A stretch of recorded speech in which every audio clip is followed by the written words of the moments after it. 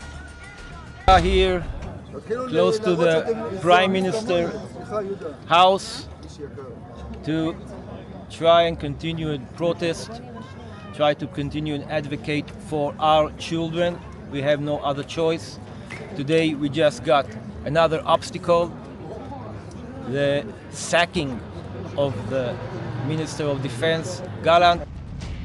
सिर्फ लोग ही नहीं, यो गैलेंट के पक्ष में इजरायल का विपक्ष भी आ चुका है।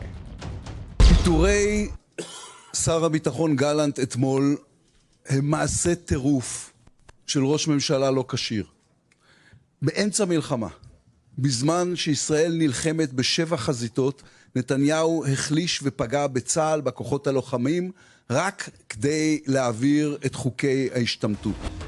जंग अपनी जगह है, लेकिन इंसानियत और मानवीयता अपनी जगह। लेकिन इस जंग में सब स्वाहा हो चुका है। बड़े, बुजुर्ग, बच्चे, महिलाएं, सबके सामने दो तरफा मौत खड़ी है। 400 दिन की जंग, भूख से मर रहा गाजा। पूरे गाजा पट्टी में हो रहे हमलों पर ना तो कोई सवाल पूछने वाला है और ना ही कोई जवाब देने वाला है। हालात बद से बदतर हैं। जरा ये वीडियो देखिए। भूखे फिलिस्तीनी एक एक रोटी के लिए तरस रहे हैं। ये तस्वीरें गाजा में दीर अल बला इलाके की हैं, जहां सैकड़ों लोग एक रोटी हासिल करने के लिए जुटे हुए हैं। भूखे पेट रोटी के लिए भयंकर धक्का मुक्की करते ये फिलिस्तीनी 400 दिन से ज्यादा की जंग में इतने बेबस और लाचार हो चुके हैं।